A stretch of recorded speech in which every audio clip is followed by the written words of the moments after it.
What's happening? What's happening? What's happening? Whoa, dear. You going, pal?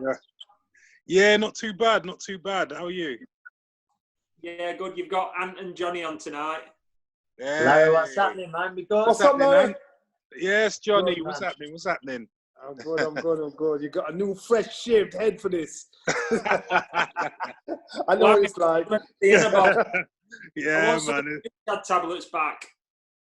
Boy, you know what? They them lot of jokers. So let's start from beginning. So a few weeks ago, you came on here with myself and Ant, and we spoke about your case, and you were very open and honest. A lot of people picked up on just how honest you were, and you didn't hold anything back. It then got picked up by Guardian newspaper, didn't it? Don McRae did a big piece on it. Yeah. In terms of boxing media, it did resonate a little bit. Quite a few people got asked about it. I saw Eddie Hearn were asked about it, and he said he thought. I think the thing that everyone picked up on was that 80 to 90% could be doping. Eddie said he didn't believe that at all. He didn't think that were possible. One or two others, like Josh Warrington, and one or two others have said they don't think that were possible. So, from your own opinion, from your own experience of doing that interview with us, and then obviously in the Guardian, what's the feedback been like for you since we did the show? Oh, feedback's been fantastic, to be honest with you. A lot of people, including a lot of I don't want to say, mention their names, but a lot of boxers, former boxers, even refs, contacted me, and they were like, "Yeah, we know what you're saying is true, and you were the fall guy, and just keep doing what you're doing, basically." And then a lot of other people were messaging me and asking me why I thought what I thought. And when I laid it out to them, they kind of understood where I was coming from. And then a couple of days ago, I also did a podcast where it was just over 3 hours with Hearn. Yeah, we went in. We went in. And I've had a lot of response from that as well. And that's been really positive because I actually laid that, not just doping in boxing, but doping in general, and how people are evading tests, including the whole, round-the-clock testing. So, I have to say the response has been fantastic. Yeah, it caused quite a stir when it all blew up in the first place, didn't it? And did you expect that? Because I didn't expect it, but. Because I didn't expect Eddie to make the comment that he made. I'm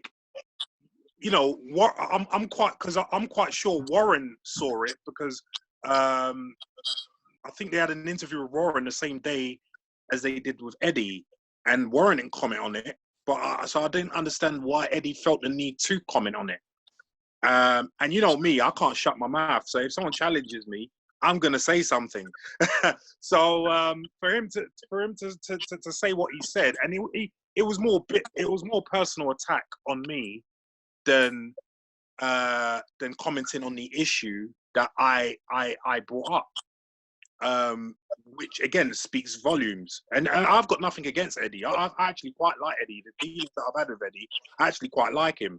Do you know what I mean? So I've got nothing against Eddie, but if you're gonna attack me personally for stating something where you can see the lay of the land, then I'm gonna come out fighting. Well, I think we spoke about it before it actually happened, Larry, and I said to you, look, no matter how well you come across, you will get some people who are saying, he's just a loser who got caught and he's just bitter. And I think in terms of people biting back and saying, pouring cold water on what you said and going like you're saying at you personally. I think sometimes in these situations, I don't know what you think, John, as well, it's easier to attack the messenger than address the message, isn't it? Yeah, it's right. You're right, but I didn't expect that from Eddie. That was a surprising. I mean, you'd expect it from and that's the funny thing. I didn't expect that from Eddie, and I didn't expect the overwhelming positive response that I've had from the rest of the fans, sports fans, boxing fans.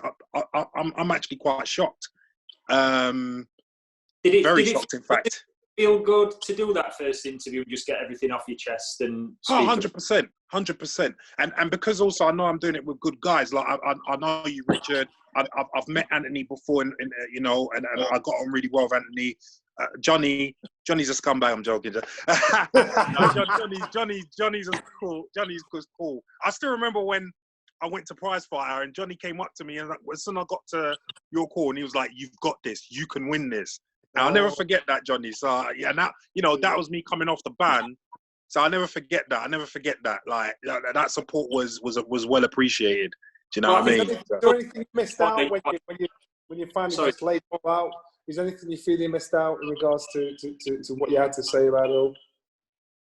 Can you repeat that, Johnny? I said, was there anything you feel as though you got it all off your chest, but is there anything you feel you missed out? Is there anything you feel as though, because as you say, you say how it is. Did you get it all off your chest? I think I didn't go into the mechanisms of doping enough, but that I think we only had a certain amount of time, so it was, and that's what I managed to do in that other podcast that I did a couple of days ago. You know, again, which was 3 hours long. So I think that opened a lot of people's eyes because, for instance, we spoke about the whole round-the-clock testing, you know, and I spoke and I said, this is how people are getting around it, and you don't have to be using designer drugs to get around it, you know. And then, you know, a lot of people messaged me or even put messages on Twitter, tweets, and said, look, we had no idea about this. And it's all a lack of education. That's all it is. So if UKAD came and employed you and said, we want you to advise on how we can cut this out, police this, do you think you'd understand the tricks of the trade? You'd be able to help? No, I wouldn't help them at all. There's various reasons why I wouldn't help them. First, I think they're scumbags. Go into it. Explain why. Go on. Well, let me give you an example of their scumbaggery. So, is that a word? That's a great word. Well, I just made it up. So after our conversation, which you missed, Johnny, they emailed me, and instead of addressing the whole missing tablets and compensation, they were like, well, you have breached the confidentiality agreement that we set on that same contract that they breached.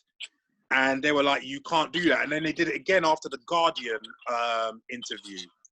And I was just like, I messaged them back and I said, look, you've already breached that contract by losing my tablets, then not compensating me. So I have no need to keep confidentiality.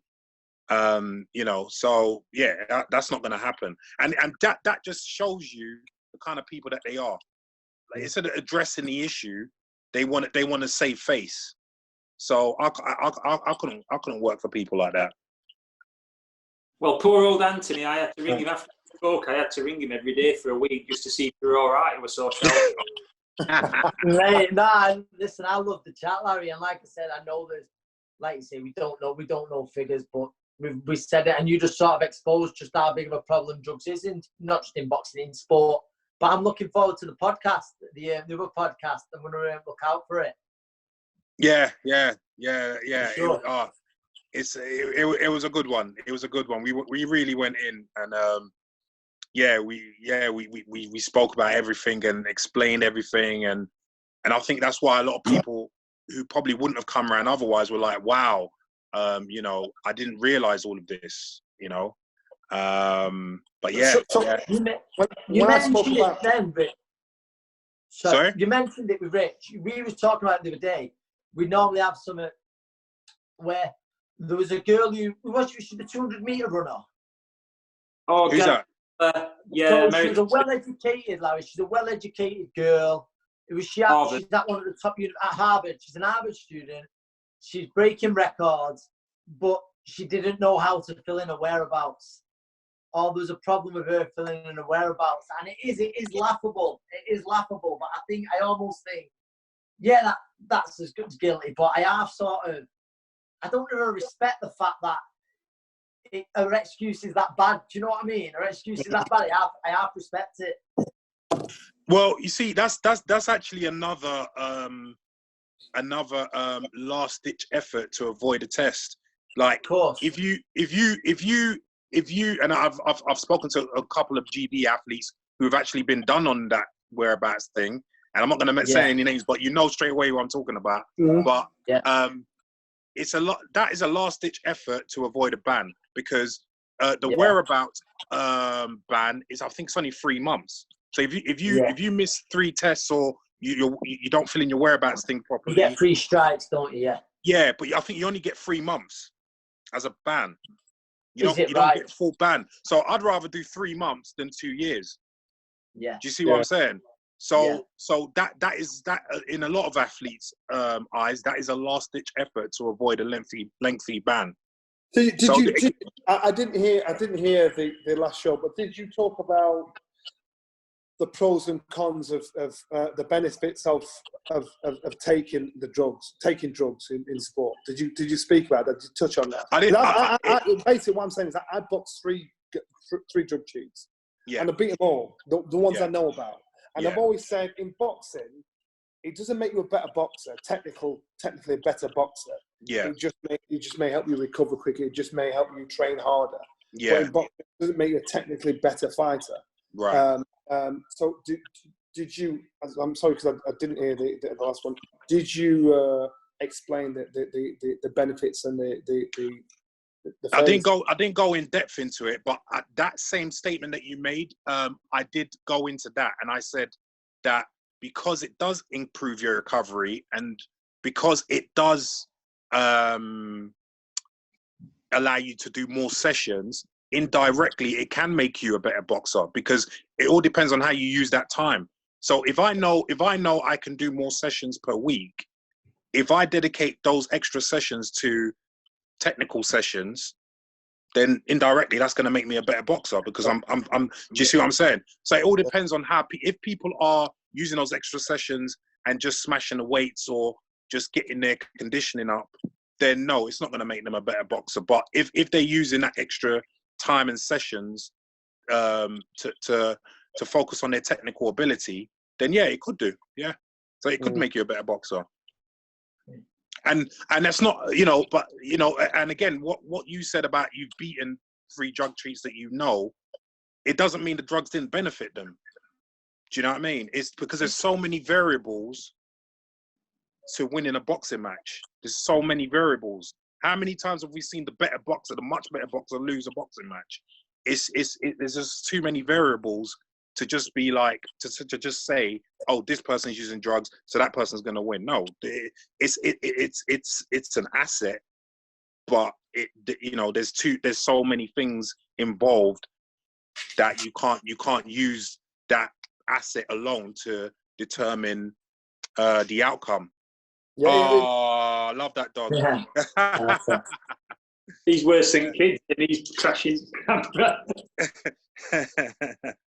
Sorry about that. So yeah. Yeah, I found that it was probably one of the sweetest feelings when I knew someone had taken gear and I'd beat him. I thought, you know what?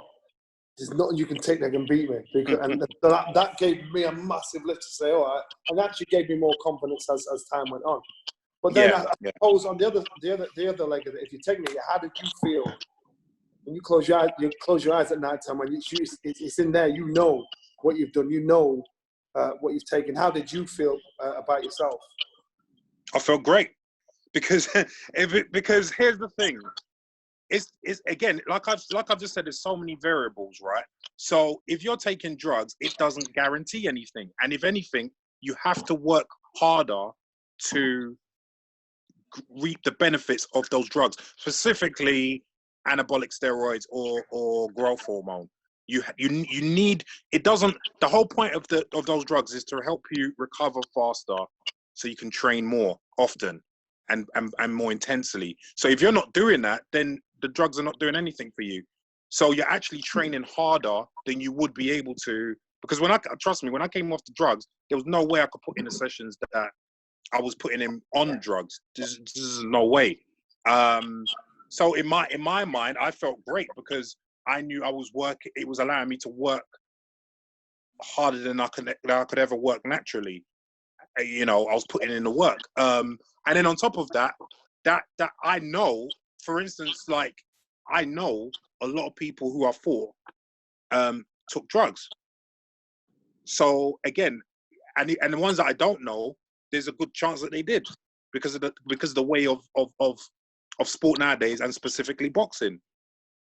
So I had no problems, you know, with anything that I'd done, or yeah. So would you deter others from doing it? I wouldn't deter and I wouldn't encourage.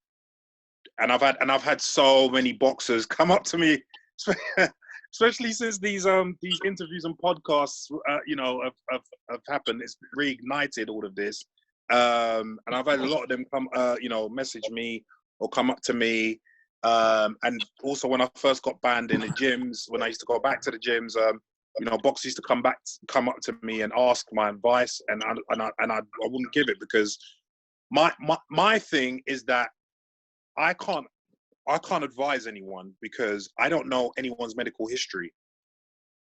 So while I think there is a safe way to use these drugs, at the end of the day, they are drugs, just like with anything, just like with paracetamol. If you've got a certain condition, if you've got a liver condition, you can't use paracetamol. That's sold over the counter. So I don't know anyone's medical history. And so therefore, I don't want to be, I don't want to be involved in someone messing themselves up, you know. And on top of that, I don't want to be the cause of anyone failing the test.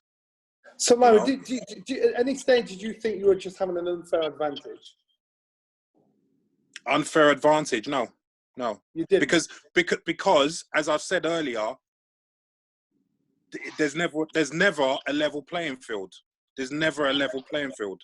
One boxer has, or one athlete has more money than the other, so can afford better coaches, better equipment, better food. How's that fair? So one athlete has better genetics over another. How's that fair? One athlete can afford better supplements than the other athlete. How's that fair? So if anything, performance enhancing drugs level the playing field. Would it have deterred you if you thought there was criminal proceedings after a fight? Would it have deterred you? Maybe. What I'm trying to create, I'm trying to create a scenario where a fighter that's considering this would think, you know what, you know, yeah. Don't know about going down that line. Maybe. That's interesting this week because Felix Sturm's just been jailed. Yes. And part of the jailing was, it was for tax evasion, but part of the case was illegally doping. So they put those charges into it, and he's actually got 3 or 4 years. And around 3 years, isn't it? More. Yeah. You see, Larry, when you're talking about sportsmen doing it, I've seen it. I have seen it. I saw it a lot over in Germany with guys that you wouldn't believe the guys I've seen doing it. And even though I knew they did it, to me, when you'd be in the gym with them, working out with them in the gym, to me, it probably gave me that strength to say, you know what, I'll make sure, you know, you ain't getting the top side of me. So it actually gave me confidence saying, no matter what you take, you ain't going to do me. So and I do get what you're saying, because I get what you're saying, because it's got to be a level playing field. But I do think that if there were some kind of criminal proceedings attached to being busted, I think it would deter a lot more. I don't think it will deter as many as you think it would, because as I said on that other podcast, what's the main reason people take performance enhancing drugs? It's to make money.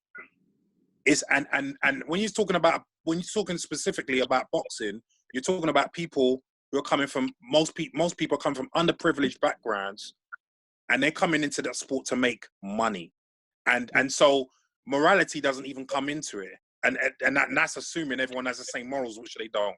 So the primary reason is they're thinking is I want to make money for myself and my family, so I'm going to take the chance, because they're taking a chance anyway, because they might get caught. Just generally speaking, by the sporting authorities, by the doping authorities. So they're taking a chance in that.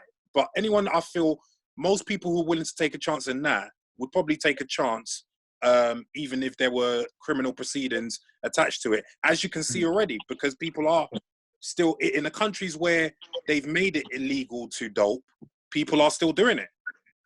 People are still doing it. It hasn't really deterred them. So they're just being much more cleverer.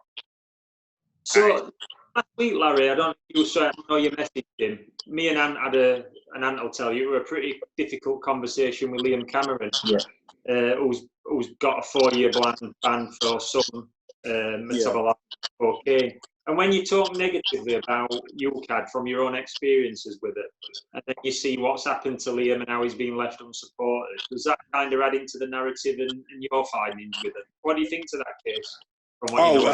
He's been very hard done by, you know what I mean? Because it's been established by UKAD scientists and UKAD scientists that what they found in his body was 1/10 of a line. So that couldn't have been taken recreationally. That's got to be inadvertent use. So, but they still stung him with the 4 years. So even though they knew that, why are they stinging him with 4 years? And it goes back to what we were talking about earlier in that interview. If he had money, he wouldn't have got banned. Do you know what I mean? So they just made him a scapegoat as well. You know, and I feel for him, man. I've spoken to him afterwards as well. And say it again. You're saying if he had money, he wouldn't have got banned. He wouldn't have got banned. He wouldn't have got banned because he would have had lawyers up the yin yang. Do you know what I mean? He would have had lawyers who would have been able to fight that. And you know, and you've seen it with other fighters. You've seen it with case. Yeah, he had the lawyers on. Simple. You saw it with. He had the lawyers on. Simple. They you know what I mean? Like it's all about money. Money talks. Money talks, and that's the bottom line. So when you look at like Liam, like Larry, do you just think? Anyway, me and Ant spoke after it, and we were had to speak to him, and I think what a sad part for me was he'd had no support from any of the governing bodies, or whether it were UKAD boxing. Nothing. He'd just been left. Yeah. Do you think when you look at Liam, it's a case of he's an easy fish to fry? Exactly. That's how most of these doping organizations operate. They know they're not going to catch big fish unless the big fish are sloppy, or if the big fish piss off a lot of their support group, i.e. Lance Armstrong. That's the only way they're going to catch a big fish. Otherwise, they're not catching big fish, and they know it. They haven't got the money to fight a big fish in court, as we saw with Tyson Fury and Huey Fury. So that's why I'm saying that these anti-doping organizations, it's a futile effort because they're only ever going to catch people who are sloppy, i.e. like me. I was very sloppy, or people like Liam. Do you know what I mean? It's not fair. So basically, they're saying you need to get to a position where you've got money and influence, and then you won't get caught. It's simple. And that's exactly. It's not me just saying that. We're seeing this in front of our eyes. Do you know what I mean? It is what it is. Sad. It was sad listening to, but I think he's done 1 or 2 bits since another interview, so hopefully he can get a bit of momentum behind and move that forward. Yeah. No, I feel for him, and like I said, I spoke to him and kind of gave him a little bit of encouragement as much as I could, and I just, you know what I mean. I hope things go well for him. So your own case now, then, Larry. Where do you stand today? Where are you with it? So I'm waiting for the solicitor to get back to me with a plan of action, because we've tried to sort it out with UKAD without going to court, because I think they think I don't have the means to go to court, which I do. So you know, they can forget about that. This ain't gonna get dropped. So yeah, we're trying to sort it out without having to go to court. But if the lawyer's trying to speak to them to get it sorted, and if that doesn't happen, then we're going to court.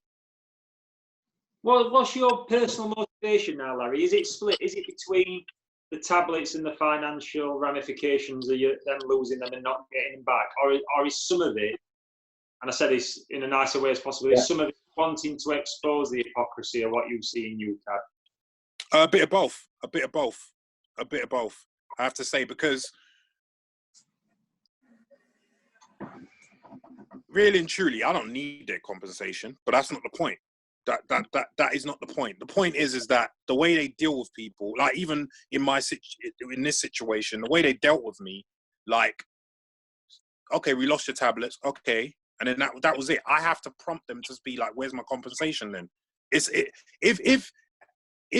the police arrests you, send you to and you get convicted of a crime, and they take some of your property that you've legally acquired, and they lose that property, I know for a fact that they have to compensate you. So if the police have to do that, yeah, and that's your personal property, what are UKAD doing? Do you know what I mean? I just, and then on top of that, like I said, like look at Lee and Cameron's case. I just feel like they're taking advantage of a lot of people in not so great situations, and I think it's time that you know the reverse happens. So if I can make that happen even a little bit, that's a good day. Yeah. Well, we wish you the best of luck with case, and you know you get what's owed to you. Oh, appreciate it, Richard. Appreciate it. Take care for me, man. Thanks, Johnny. Thanks for showing up. Not my fault. Yes, take care. Oh, nice one, bro. See you later, Anthony. Good, Larry. Good to hear from you as always, mate. Yeah, you too, bro. You too, Honest. man. Take See you in a care, bit, bro. pal. See you later. Bye. Bye. Yeah, you can kind of understand him, because them tablets, 3,000 are there.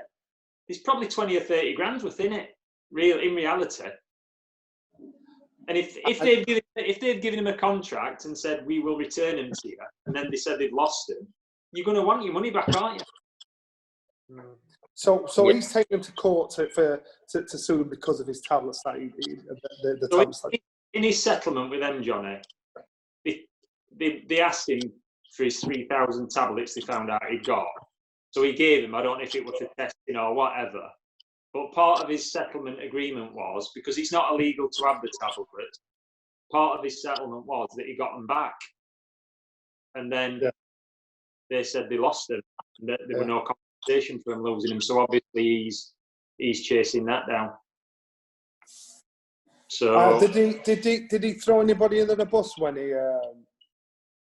No, he says he didn't, but it's been reported a kid did get done, didn't it? Who, even in that Guardian piece or one of the other pieces, it was once reported that somebody had asked him, and then UKAD found out he'd been speaking to somebody. But he said to me and Anthony, and it were quite funny, but he wouldn't mention any names. He said that when he got caught, a lot of boxers were boxing today in high profile, who he'd been helping and advising, and maybe even knew they were getting the stuff off, all rung him up to make sure that he weren't going to chuck them off.